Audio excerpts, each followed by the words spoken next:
Before the world feared her name, she stood watch over a kingdom of light. A ranger sworn to protect her people, a leader who never fled. Death did not come as mercy, it came as betrayal. And from that moment, nothing of her fate was her own. This is the story of Sylvanas Windrunner, and this is where her fall begins.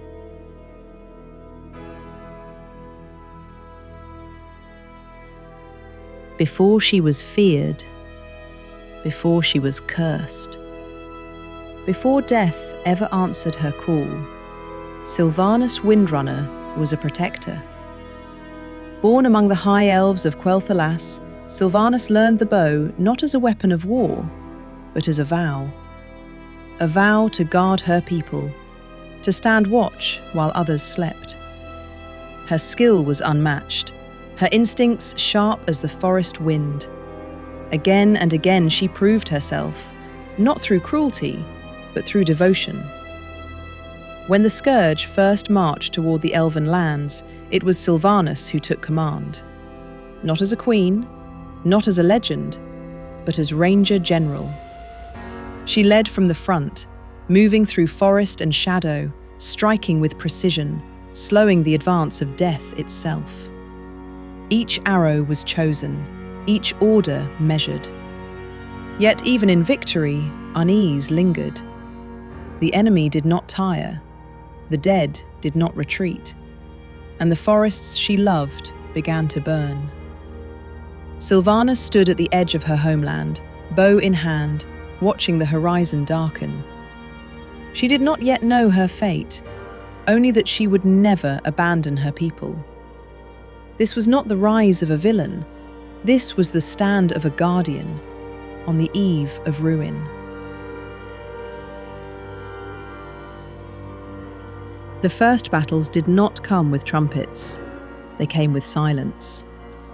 Villages went dark, scouts failed to return, and the forests Sylvanas had guarded for centuries began to change. The enemy did not raid, it advanced, relentless, unyielding. The dead did not break ranks, they did not flee, they did not feel fear.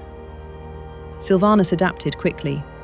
Ambushes replaced patrols, precision replaced numbers.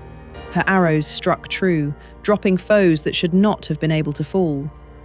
Yet for every corpse that hit the ground, another rose behind it. Victory became temporary, silence became suspect, and the land itself felt wrong. The forests burned, the streams filled with ash, and the wind no longer carried peace, only warning. Sylvanas stood among the fallen, realizing this was no invasion meant to conquer.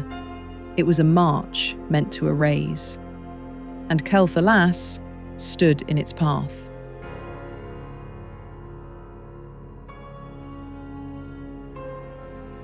The warning was no longer distant.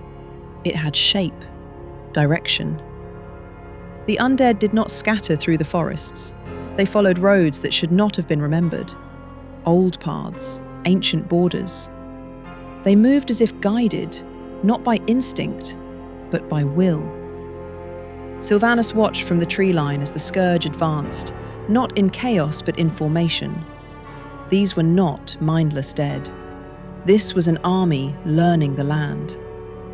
Ambush after ambush slowed them, but never stopped them. Each delay cost blood. Each victory bought only moments. Sylvanas made the choice she had long resisted. The forest would no longer fight alone. Messengers were sent beneath moon and mist. Signal fires were lit along forgotten watchpoints. The call went out, not for glory, but for survival. The Rangers of Silvermoon answered first, then the spears, then the banners. Sylvanas did not speak of triumph. She did not promise victory. She spoke only of time. Time to prepare, time to choose ground, time to stand. Quel'Thalas would not fall unaware. If the dead meant to erase it, they would be forced to cross a line drawn by living hands. The line was drawn, and for a time, It held. Steel met bone, arrows shattered skulls. Rangers fought until quivers ran dry, and then fought on with blades. The dead fell in rows, and rose again. No horn signaled the change, no banner marked it, but the scourge shifted, the pressure eased, then focused, as if the army itself had inhaled. Sylvanas felt it before she saw it, a cold that did not belong to the wind, a silence that pressed down on the battlefield.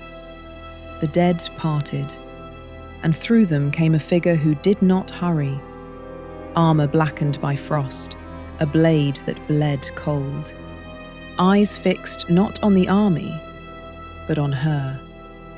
The LichKing had sent his champion. Arthas Menethil stepped onto Quel'Thalas soil, and the war found its face. The forest had faced war before, but never this. This was not an army that sought victory, it sought silence.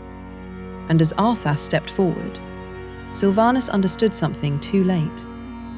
The question was no longer who would win, it was what would survive.